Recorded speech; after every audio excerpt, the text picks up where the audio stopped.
Toute l'actu sur King FM. Mesdames, Messieurs, bonjour. C'est maintenant officiel. Aminata Mbengue Ndiaye assure provisoirement le poste de secrétaire général national du Parti socialiste. Elle a été choisie ce mercredi lors de la 68e séance élargie aux élus nationaux, députés membres du HCCT et du Conseil économique, social et environnemental.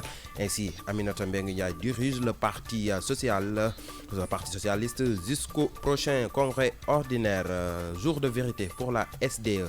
En effet, la Sénégalaise des eaux avait saisi la Cour suprême pour la suspension de la décision de l'autorité de régulation des marchés publics ARMP validant l'attribution du marché de la gestion de l'eau à Suez.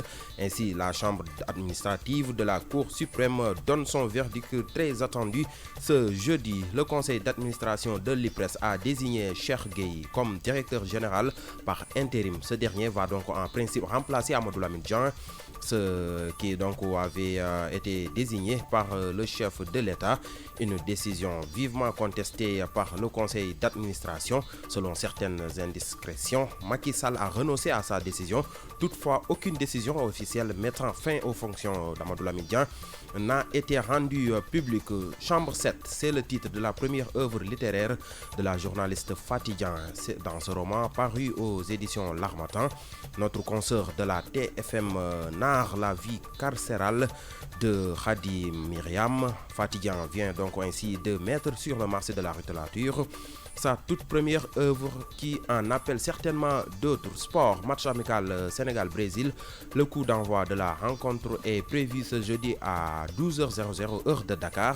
Cette rencontre se jouera au stade national de Singapour et c'est pour la première fois de leur histoire. Pour la musique du jour, avec les nouveaux singles pour le Magal de Touba, aujourd'hui donc nous vous proposons Papa Ndiaye Kara avec son nouveau titre intitulé Samfal Magal 18 Safar 2019. Écoutons.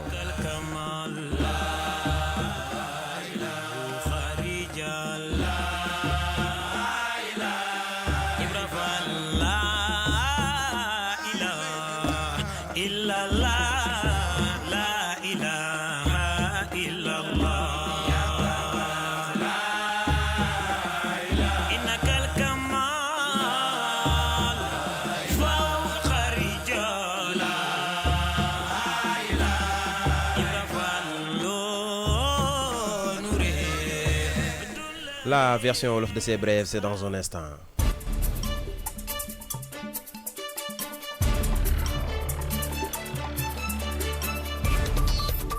yéen a ngi déglu King FM ci 99.4. xibaar yi tënk lay doon dañ koy tàmbalee kon ak Aminata Mbengue Ndiaye mi nga xam ne si léegi leer na moom mooy jiite parti socialiste gannaaw génn àdduna Ousmane Tanor Dieng.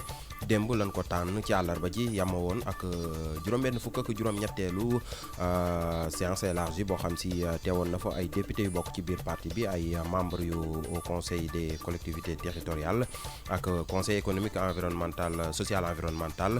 Aminata Mbengue Ndiaye nag kon jàppale ni ba fii moom mooy jiite parti socialiste ba keroog ñuy amal congrès ordinaire. tey ji mën nañoo jàpp ni bésub dëgg la ci SDE di këruk Sénégal gi nga xam moo yore woon wàllum ndox mi. moom nag ci jamono jee ñu passé ARMP di autorité de régulation des marchés publics dafa jëloon dogal nangoo ko ci ñoom séddaleem ndox mi fii nii ci réewum Sénégal jébbal ko këruk France gi di Suez taxoon ñu yóbbu bataaxal ca kanamu Cour suprême ngir boole leen fa. waaye nag kon lépp dina leer tey jii ci alxames ji ndax ci la waa Cour suprême di joxe seen verdict. conseil d'administration bu IPRES ñoom ñoo tànnal seen bopp Cheikh Gueye def ko directeur général par intérim maanaam directeur général lu néggandiku la fay doon. ñu fàttali ni sax moom Amadou Lamine Dieng la fa nar a wuutu moom Amadou Lamine Dieng sax président Macky Sall ci boppam moo ko tànnoon mu nekkoon tamit dogal boo xam si yëkkati woon na coow. waaye nag bu nu sukkandikoo ci yenn ci ay xibaar yu nu jot Macky Sall dafa dellu ginnaaw ci mbir mu ni mel. waaye ba fii nag gisagul génn kayit goo xam si mooy dëggal ni Amadou Lamine Dieng jëlee nañ ko foofee ca bopp IPRES.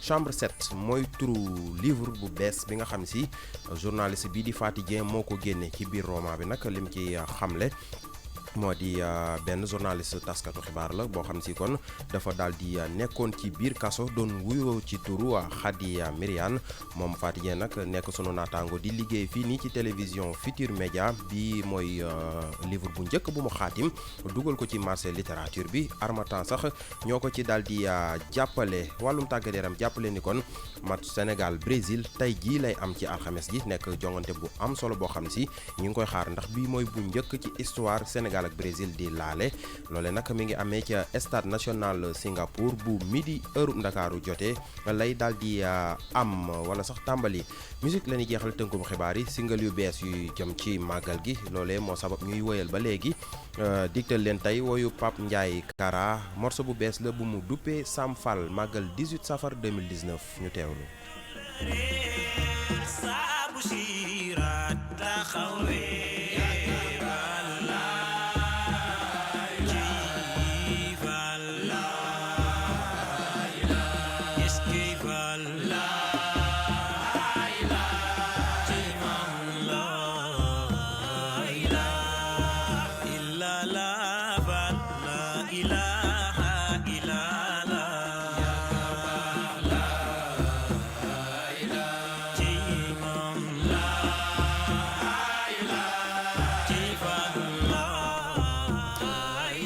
noonu mbokk yi lii tënk la woon ci ay xibaar yeneen i xibaar 8h30 lay doon waaye léegi King Morning Al Ndiaye ak ki bam ñooy woyal.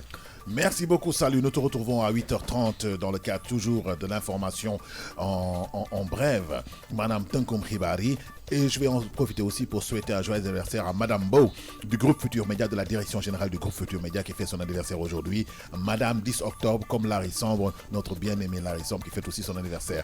Merci, salut. C'était l'essentiel de l'actualité, mesdames et messieurs.